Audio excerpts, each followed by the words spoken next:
పిల్లల భవిష్యత్తు కోసం హైదరాబాద్ లో the best school future spark international school. నమస్కారం వంశీ గారు. నమస్కారం సార్. పిల్లల్లో అంటే మీ మెమరీ పవర్ కెరీర్ అకాడమీలో పిల్లలకి స్ట్రెస్ ఫీలింగ్ లేకుండా చాలా జోవియల్గా ఒక విషయం నేర్పించాలి అనుకున్నప్పుడు ఎలా నేర్పిస్తారో అది కూడా గుర్తుండిపోయేలాగా. ఇందాక మీరు అన్నారు కదా సార్ స్ట్రెస్ ఫ్రీ అని. అయితే మన మెమరీ పవర్ కెరీర్ అకాడమీ ముఖ్య ఉద్దేశం కూడా ఏంటంటే ఏ విద్యార్థి కూడా స్ట్రెస్ తోటి చదవకూడదు. మనం చాలా మందికి నేను ఒకటే చెప్తాను, చాలా వీడియోస్లో కూడా చెప్పాను, ఒక పర్సన్కి కార్ డ్రైవింగ్ నేర్పించకుండా కార్ ఇవ్వలేము. ఒక పర్సన్కి వంట నేర్పించకుండా వంట చేయమని చెప్తామా? చెప్పలేము. సేమ్ అలాగే ఒక స్టూడెంట్స్కి ఎలా చదవాలో చెప్పకుండా మనం చదవండి అంటే కార్ డ్రైవింగ్ రాని పర్సన్కి కార్ ఇచ్చి నడపమనడమే.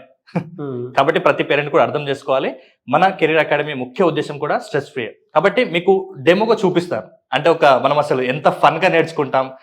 ఇప్పుడు మనం May 1 నుంచి క్లాసెస్ కండక్ట్ చేయబోతున్నాం కదా, ఆ 15 days ఎంత హ్యాపీనెస్ తోటి, ఎంత ఎంజాయ్ చేసుకుంటా, ఎంత ఫన్గా నేర్చుకుంటారో ఈ యొక్క వీడియో తోటి మనం చూపిద్దాం సార్ వాళ్ళకి. డెఫినెట్గా. ఫస్ట్ వచ్చేసి దీంట్లో మనం క్రియేటివ్ విజువలైజేషన్ మెథడ్ గురించి చూద్దాం సార్.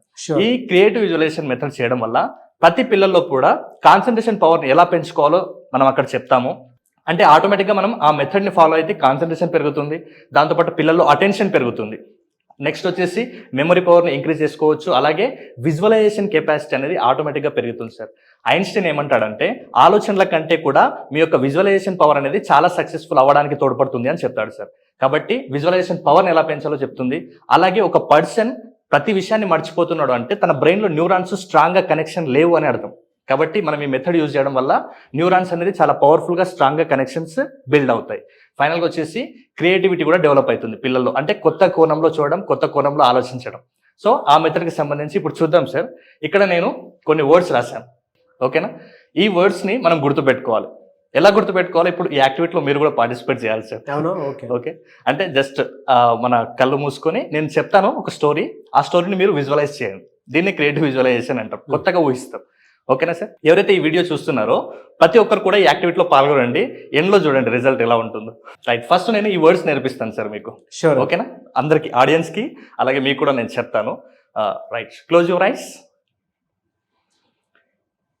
ఇప్పుడు మీ అందరికీ కూడా నేను ఒక మెంటల్ టెలివిజన్ని ఇస్తున్నాను. అంటే మీ బ్రెయిన్లో ఒక టెలివిజన్ని విజువలైజ్ చేసుకోండి. ఓకే, ఆ టెలివిజన్ని ఆన్ చేయండి. ఆ ఆన్ చేసినటువంటి ఆ టెలివిజన్లో, ఆ టీవీలో ఇప్పుడు నేను చెప్పే స్టోరీని విజువలైజ్ చేసుకోండి. రెడ్ కలర్ డ్రెస్ వేసుకున్న ఒక అమ్మాయి ఉంది, ఆ అమ్మాయి పేరు అరుణ అండ్ వాళ్ళ ఫ్రెండ్ ఉంది ఒక అమ్మాయి, ఆ అమ్మాయి పేరు హిమ. సో వీళ్ళిద్దరు కూడా హాలిడేస్ ఉన్నాయని చెప్పేసి ఒకరోజు చార్మినార్ చూడడానికి వెళ్ళారు సార్. సో అక్కడ చార్మినార్ చూశారు, చాలా బాగా ఎంజాయ్ చేశారు. కొంచెం హెడేక్ అనిపించి వాళ్ళు టీ తాగారు సార్. టీ తాగారు, ఎలాగో ఈరోజు హాలిడే అనేసి వాళ్ళు ఒక బీచ్కి వెళ్ళారు. బీచ్కి వెళ్ళిన తర్వాత ఆ బీచ్లో వాళ్ళకు గాంధీజీ కనిపించాడు. బీచ్లో వాళ్ళకి గాంధీజీ కనిపించాడు, తెల్ల పంచ, ఓకేనా, చేతిలో కర్ర, ఊహించుకోండి. గాంధీజీ పక్కనే మన హీరో రజనీకాంత్ కూర్చొని ఉన్నాడు. అయితే ఏమైందో తెలియదు, గాంధీజీకి కోపం వచ్చి ఆ కర్రతోటి రజనీకాంత్ని కొట్టాడు. కొట్టినెంబడే రజనీకాంత్ సిక్ అయిపోయాడు, అంటే కింద పడిపోయాడు సిక్ అయిపోయి. తనకి రజనీకాంత్కి లేవడానికి కూడా ఎనర్జీ సరిపోవట్లేదు. అక్కడ పక్కన ఎవరైనా ఉన్నారేమో, కొంచెం తనకి హెల్ప్ చేస్తారేమో అనుకుని అక్కడ దూరంగా ఒక పర్సన్ వెళ్తున్నాడు. ఆ పర్సన్ పేరు హరి. రజనీకాంత్ పిలుస్తున్నాడు, అంటే తనకి కొంచెం ఎనర్జీ సరిపోవట్లేదు కాబట్టి హరి అన్న అని పిలుస్తున్నాడు. కానీ ఎవరు రాలేదు, ఆ అన్నకు వినిపించలేదు, రాలేదు. నెక్స్ట్ అక్కడ దూరంగా ఒక రిక్షావాడు పోతున్నాడు సార్. ఆ రిక్షావాడిని ఓ రిక్షా అని పిలిచాడనమాట. అప్పుడు రిక్షావాడు వచ్చి తినడానికి కొంచెం ఎనర్జీ లేదు కదా, తనకు సిక్ అయిపోయాడు. సో తినడానికి ఒక లడ్డు ఇస్తాడనమాట. సో లడ్డు తిన్నాక రజనీకాంత్కి చాలా ఎనర్జీ వస్తుంది. తర్వాత స్టాండింగ్ అంటే నిలబడతాడు. కొంచెం ఎనర్జీ వచ్చిన తర్వాత రజనీకాంత్ నిలబట్టి తను జేబులో చెక్ చేసుకుంటాడు సార్. తన పాకెట్లో చెక్ చేసుకుంటే మనీ ఉండదన్నమాట. మనీ ఉండకపోతే సడన్గా తను ఆకాశం వైపు చూస్తాడు. అంటే ఎవరైనా నాకు హెల్ప్ చేస్తారా దేవా అని అట్లా ఆకాశం వైపు చూస్తుంటే మేఘాలు నల్లగా అయిపోతాయి ఆకాశంలో. ఆ నల్లని మేఘాల నుంచి నాగుపాము వస్తుంది. నేను షార్ట్గా మళ్ళీ ఒకసారి రివైజ్ చేస్తాను. రెడ్ కలర్ డ్రెస్ వేసుకుని ఒక అమ్మాయి ఉంది సార్, ఆ అమ్మాయి పేరు అరుణ, తన ఫ్రెండ్ హిమ. అయితే వీళ్ళిద్దరు కూడా హాలిడేస్ ఉన్నాయని చెప్పేసి చార్మినార్ చూడడానికి వెళ్ళారు. సో చార్మినార్ చూసిన తర్వాత వాళ్ళకి హెడేక్ అనిపించి టీ తాగారు. ఇంకా చాలా టైం ఉంది కదా అనేసి మళ్ళీ వీళ్ళిద్దరు కలిసి బీచ్కి వెళ్ళారు. ఆ బీచ్లో వాళ్ళకు గాంధీజీ కనిపించాడు. అలాగే గాంధీజీ పక్కన రజనీకాంత్ కూడా ఉన్నాడు. ఎందుకో సడన్ గా తెలియదు, గాంధీజీ కర్ర తీసుకొని రజనీకాంత్ని కొట్టాడు, వెంటనే సిక్ అయిపోయాడు. సో తనకు ఎనర్జీ సరిపోక అక్కడ దూరంగా ఒక పర్సన్ పోతున్నాడు హరి అని, తను పిలుస్తాడు అనమాట, హరియన్న హరియన్న అని. హరియన్న రాలేదు, నెక్స్ట్ ఓ రిక్షా అని పిలుస్తాడు సార్. కాబట్టి నెక్స్ట్ ఆ రిక్షా వాడు చూసి వస్తాడు, అరే అబ్బాయి కొంచెం ఆపదలో ఉన్నాడని. వచ్చేసి తనకి తినడానికి ఒక లడ్డు ఇస్తాడు. లడ్డు తిన్న తర్వాత తనకి ఎనర్జీ వస్తుంది. లేచిన తర్వాత రజనీకాంత్ తన పాకెట్లో చూసుకుంటే మనీ ఉండదు. నాకు ఇంకా ఎవరు హెల్ప్ చేస్తారని ఆకాశం వైపు చూస్తే ఆకాశంలో మేఘాలు నల్లగా అయిపోతాయి. ఆ నల్లని మేఘాల నుంచి ఒక నాగుపాము వస్తుంది. Sir open your eyes. Right. ఈ 14 words తోటి మీకు స్టోరీ గుర్తుందా సార్? నేను ఇప్పుడు చెప్పాను గుర్తుంది అన్నట్టు. టూ టైమ్స్ విజువలైజ్ చేయించారు కదా. Yeah I understood. చెప్పగలరా సార్ ఇప్పుడు ఆ స్టోరీ? చెప్పగలుగుతాను, బట్ మీ అంత పర్ఫెక్ట్ నరేషన్ అయితే తెలీదు. రెడ్ కలర్ లో ఉన్నటువంటి అరుణ అండ్ హిమ అనేటువంటి అమ్మాయి ఇద్దరు కలిసి హాలిడే కదా అని చెప్పేసి చార్మినార్ వెళ్ళారు. ఓకే. సో చార్మినార్ దగ్గర నుంచి ఒక టీ తాగటం జరిగింది. టీ తాగిన తర్వాత వాళ్ళు అక్కడ నుంచి బీచ్కి వెళ్ళారు. సో బీచ్కి వెళ్తే అక్కడ గాంధీజీ స్టిక్ పట్టుకొని ఉండటం చూశారు. దాని తర్వాత రజనీకాంత్ గారిని వాళ్ళు కలవటం జరిగింది. రజనీకాంత్ గారిని ఈయన గాంధీజీ గారు స్టిక్ పట్టుకొని కొట్టడం, దాని తర్వాత ఆయన పడిపోవటము, అంటే ఒక్కొక్క టైట్నెస్ తోటి పడిపోవటం, స్టిక్ అయి కింద పడిపోయిన తర్వాత ఏం చేయాలో తెలియక అటు ఇటు చూస్తూ ఉంటాడు. కొంచెం టైర్డ్గా అనిపిస్తూ ఉంటుంది. సరే ఎవరన్నా హెల్ప్ కోసం అని చెప్పేసి పిలుద్దాం అని చెప్పేసి అటు ఇటు చూసి ఒక రిక్షా అతను కనిపిస్తే రిక్షా అతన్ని పిలవటం జరుగుతుంది. సో అతని దగ్గర అంటే కొంచెం ఫ్రీ అయ్యి లడ్డు లాంటిది తినేసి వాటర్ లాగా తాగి మనోడితోటి మాట్లాడి ఒక్కసారి అలా ఆకాశం వైపుకి చూడటం జరుగుతుంది. అందులో నుంచి ఒక పాము బయటకు వస్తున్నట్టు ఇదవుతుంది మనకి. సో ఓవరాల్ స్టోరీ అది మీరు చెప్పిన దాని ప్రకారం. బట్ దీని మొత్తాన్ని డీకోడ్ చేసి చూస్తే ఏదో చెప్పారు నాకు అనుభవంలోకి రావడానికి అని చెప్పేసి తెలిసింది. పిల్లలకి ఇలా నరేట్ చేసి చెప్పినప్పుడు ఏంటంటే ఈ స్టోరీ ఏ రకంగా చూసుకున్నా కూడా ఎక్కువ గుర్తుంటుంది. బట్ ఇందులో ఏం కోడ్ చేశారు మీరు చెప్తే I want to know that.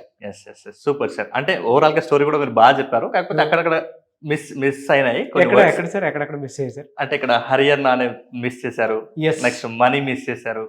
So ఇలాంటి చిన్న చిన్న వర్డ్స్ అయితే సరే నో ప్రాబ్లం. అంటే నేను ఇప్పుడే చెప్పి మళ్ళీ ఇప్పుడే అడగడం వల్ల కొంచెం అటు ఇటు, అంటే ప్రతి స్టూడెంట్ కూడా కొంచెం అటు ఇటు నర్వస్ అవుతుంటారు, దాంట్లో ఏం లేదు. అయితే యాక్చువల్గా ఇప్పుడు నేను చెప్పాను కదా సార్, అయితే ఇప్పుడు మీరు చెప్పారు కదా స్టోరీ ఫెంటాస్టిక్ సార్. అంటే ప్రతి ఒక్కరు కూడా ఈ వీడియో చూసిన వాళ్ళు కూడా ట్రై చేసి ఉంటారు మీరు చెప్పిన క్రమంలో. పెద్దవాళ్ళు కూడా ట్రై చేస్తారు, పెద్దవాళ్ళు కూడా ట్రై చేస్తారు. ఓవరాల్ గా ఈ 14 words తోటి మనము ఆ స్టోరీలో ఉన్నటువంటి సీక్రెట్ ఏంటంటే స్టేట్స్ నేమ్స్ నేర్చుకున్నాం సార్. అవునా? స్టేట్స్ నేమ్స్ నేర్చుకున్నాం సార్. ఓకే. అరుణ అనే అమ్మాయి, హిమ అనే అమ్మాయి Charminar Telangana, tea Assam, tea beach Goa, Gandhi Gujarat, Rajinikanth Tamil Nadu, Sikkim, Haryana. Okay నేను మిస్ చేసింది హర్యానాని మిస్ చేశారు కదా. సో రిక్షా అంటే ఒడిశా. ఎస్, అంటే ఓ రిక్షా అని పిలిచాడు కదా. రిక్షా. లడ్డు అంటే ఏపీయా? ఎస్. Okay okay. మణిపూర్. మేఘాల్లో నుంచి మేఘాలయ. నాగపాము అంటే నాగలాండ్. బా ఫ్యాంటాస్టిక్ అండి. నిజంగా అంటే ఒక్కసారి స్టేట్ నేమ్స్ అన్నీ ఒకటేసారి గుర్తుండిపోతాయి. Aruna, Hima, Charminar, tea, beach, Gandhi, Rajinikanth, sick, Haryana, rickshaw, laddu, Mani, తర్వాత మేఘాలు, నాగపాము, ఇవన్నీ కలగలిపి ఉండేటువంటిది స్టేట్ నేమ్స్ భలే వచ్చాయి. అరుణాచల్ ప్రదేశ్, హిమాచల్ ప్రదేశ్, తెలంగాణ, అస్సాం, గోవా, గుజరాత్, తమిళనాడు, సిక్కిం, హర్యానా, ఒడిశా, ఏపీ, మణిపూర్, మేఘాలయ, నాగాలాండ్. ఫ్యాంటాస్టిక్ అండి. Yes sir. ఒకసారి అంటే ఇంకా కొంతమందికి అది ఎలా వచ్చాయో కూడా కొంతమందికి డౌట్ ఉన్నాయి. అంటే మీకు ఆల్రెడీ కనెక్ట్ అయిపోయింది. కొంతమంది వీడియో చూసి ఆడియన్స్ కి ఎలా అంటే అరుణ అంటే ఎలా అట్లా కొంతమందికి డౌట్స్ ఉంటుంది. సో దాన్ని మనం ఇప్పుడు క్లియర్ చేసేద్దాం. షూర్. ఓకే. ఫస్ట్ చూడండి సార్, రెడ్ కలర్ డ్రెస్ వేసుకుని ఒక అమ్మాయి అని చెప్పాను కదా. అంటే ఫస్ట్ మీరు ఒక సీక్రెట్ తెలుసుకోండి, మన బ్రెయిన్ కి కలర్ఫుల్ గా ఉన్న స్టోరీస్ అన్న బాగా ఇష్టం. కాబట్టి నేను స్టోరీస్ రూపంలో మీకు మధ్యలో కలర్స్ యాడ్ చేసి చెప్పారనమాట. కాబట్టి ఇంత బాగుంటుంది చూడండి. ఫస్ట్ రెడ్ కలర్ డ్రెస్ వేసుకున్న అమ్మాయి పేరు అరుణ. అరుణ అంటే అరుణాచల్ ప్రదేశ్. నెక్స్ట్ వాళ్ళ ఫ్రెండ్ ఉంది అని చెప్పాను, ఆ అమ్మాయి పేరు ఏం పేరు? హిమ. హిమ అంటే హిమాచల్ ప్రదేశ్. వీళ్ళిద్దరు హాలిడేస్ వల్ల వీళ్ళు ఎక్కడికి వెళ్ళారంటే చార్మినార్కి వెళ్ళారు. చార్మినార్ ఎక్కడుంది? తెలంగాణ. ఆటోమేటిక్ గా హైదరాబాద్లో ఉంది, హైదరాబాద్ అంటే తెలంగాణ స్టేట్ గుర్తొస్తుంది, కాబట్టి చార్మినార్ అంటే తెలంగాణ స్టేట్ గుర్తుకు రావాలి సార్.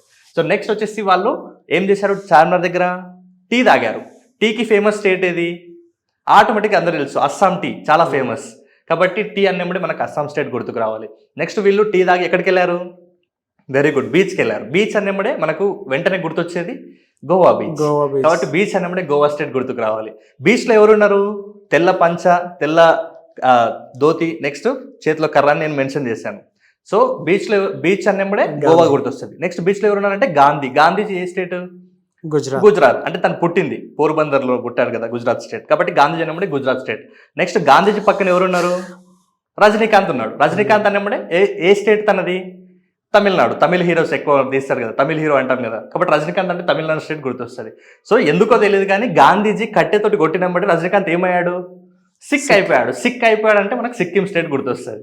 కాబట్టి నెక్స్ట్ సిక్ అయిపోయిన తర్వాత తనకి లేవలేని స్థితిలో ఉన్నాడు, కాబట్టి అక్కడ తెలిసిన ఒక అన్న పోతున్నాడు, ఆ అన్న పేరు హరి. ఏమని పిలిచిండు, హరియన్న అని పిలిచిండు. ఏమొస్తుంది, హరియానా స్టేట్ వస్తుంది, కాబట్టి హర్యానా అంటే హర్యానా. నెక్స్ట్ ఎవరు వస్తలేరు, ఆ అన్నకు వినిపించలేదు, వెళ్ళిపోయాడు. నెక్స్ట్ అక్కడ దూరంగా ఒక రిక్షా వాడు పోతున్నాడు, ఏమని పిలిచిండు, ఓ రిక్షా అని పిలిచిండు. ఓ రిక్షా అంటే ఆటోమేటిక్ ఓకేనా. రిక్షా వాడు వచ్చి తినడానికి ఏమి ఇచ్చిండు, లడ్డు ఇచ్చిండు. లడ్డు అంటే మనకు బాగా ఇష్టమైన లడ్డు తిరుపతి లడ్డు, కాబట్టి తిరుపతి అన్నప్పుడు మనకు ఏపీ స్టేట్ ఆటోమేటిక్ గుర్తొస్తుంది, కాబట్టి లడ్డు అంటే ఆంధ్రప్రదేశ్ గుర్తుకు రావాలి. సో తిన్న తర్వాత కొంచెం ఎనర్జీ వచ్చింది కదా, ఎనర్జీ వచ్చిన తర్వాత పాకెట్లో చూసుకుంటే ఏం లేదు, మనీ లేదు. మనీ అన్నప్పుడు ఆటోమేటిక్గా గుర్తు రావాల్సిన స్టేట్ మణిపూర్. తర్వాత తనకి ఇంకా ఎవరు హెల్ప్ చేయలేక ఆకాశం వైపు చూశాడు. అలా చూస్తే ఆకాశంలో ఏం నల్లగైపోయినాయి, మేఘాలు నల్లగాయి. మేఘాలు అంటే మేఘాలయ స్టేట్ గుర్తుకు రావాలి. సో ఆ నల్లని మేఘాల నుంచి ఏమొచ్చింది, నాగుపాము. సో నాగుపాము అంటే నాగాలాండ్.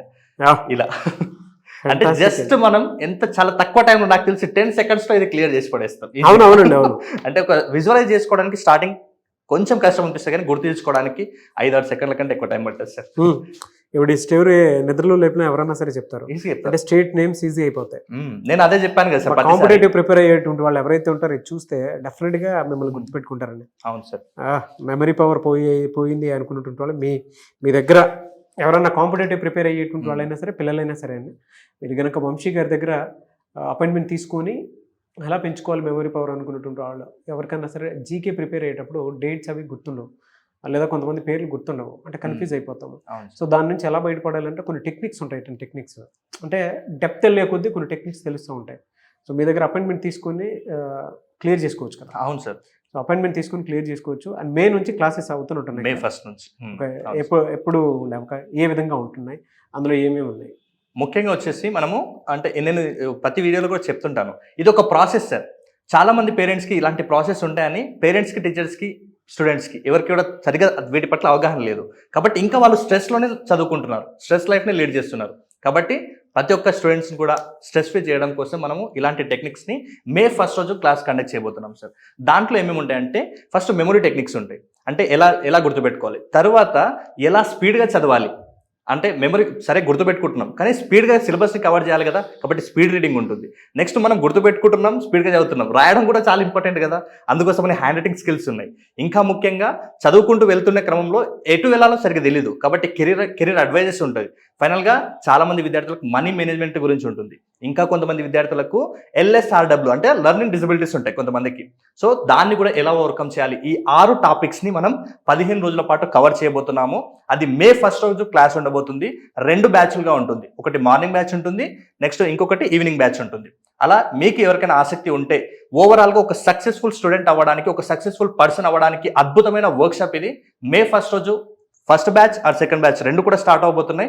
మీకు ఆసక్తి కలిగిన వారు వెంటనే ఇక్కడ స్క్రీన్ మీద కనబడే నెంబర్కి కాల్ ఆర్ మెసేజ్ చేసి వెంటనే మీ సీట్ని రిజిస్టర్ చేసుకోండి. అతి తక్కువ ఫీజుతో ఆయన పెట్టడం జరిగిందని, అంటే పిల్లల్ని ఉద్దేశించి ఎక్కువ మందికి రీచ్ అవ్వాలనేటువంటి ఉద్దేశంతో. అంటే మీకు ఒకటే దాంట్లో పిల్లల్లో ఏదైనా లెర్నింగ్ డిజబిలిటీ ఉన్నా, ఈవెన్ కాంపిటేటివ్ ప్రిపేర్ అయ్యేటువంటి స్టూడెంట్స్ కూడా బాగా పనికి వస్తుంది. ఒకటి లెర్నింగ్ డిజబిలిటీని ఎలా ఓవర్కమ్ చేయాలి, 2 మెమరీ పవర్ టెక్నిక్స్. మీకు ఎక్కడ తెలుగు రాష్ట్రాల్లో అంత అద్భుతంగా వంశీ గారు చెప్పినట్లయితే he is a national record holder. So అతనికి మాత్రమే దాని మీద పూర్తి అవగాహన వాటికి సంబంధించింది. అండ్ అది కూడా ఏంటంటే basic techniques, medium techniques, advance techniques. So ఈ 3 తెలిసినటువంటి వ్యక్తి.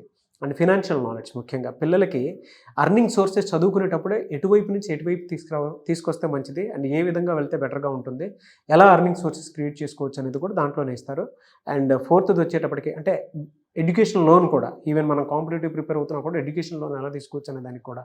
అండ్ ఫోర్త్ది మీకు డెఫినెట్గా పనికొచ్చేటువంటిది ఏదైనా ఉంది అని అంటే కెరీర్ గైడెన్స్.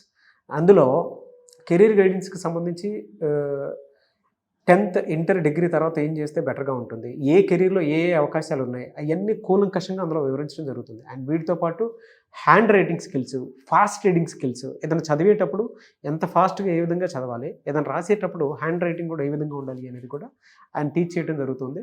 సో ఆసక్తి కలిగిన వారు స్క్రీన్ మీద మీ కాంటాక్ట్ నెంబర్ కనిపిస్తుంది. May 1st నుంచి అయితే బ్యాచెస్ స్టార్ట్ అవుతున్నాయి. మార్నింగ్ ఒక బ్యాచ్, ఈవినింగ్ ఒక బ్యాచ్. మీరు ఏ బ్యాచ్లో ఉండాలనుకుంటున్నారు అనేది డెఫినెట్గా ఇచ్చేయండి. బట్ లిమిటెడ్ సీట్స్ ఉన్నాయి, 500 మంది మాత్రమే తీసుకుంటున్నారు. వాళ్ళ మెమరీ పవర్ కెరీర్ అకాడమీకి సంబంధించిన స్కూల్లో అంటే ప్రస్తుతం అయితే ఆన్లైనే తీసుకుంటున్నారు. ఎవరైనా ఆఫ్లైన్ ఇంట్రెస్ట్ ఉంటే కూడా ఆఫ్లైన్ మీరు రావచ్చు 15 days క్లాస్కి. సో ఆసక్తి కలిగిన వారు స్క్రీన్ మీద మీ కాంటాక్ట్ నెంబర్ కనిపిస్తుంది, దాన్ని మీరు కాల్ ఆర్ మెసేజ్ వాట్సాప్ చేసి వెంటనే ఎన్రోల్ చేసుకోండి. ఈ వీడియో లైక్ చేయండి, షేర్ మాత్రం తప్పకుండా చేయండి. ఇలాంటి మరిన్ని వీడియోస్ కోసం మా ఛానల్ ఫాలో అవ్వండి. Thank you. సుమన్ టీవీలో మీ పర్సనల్ అండ్ బిజినెస్ ప్రమోషన్స్ కోసం కింది నెంబర్కి కాంటాక్ట్ చేయండి.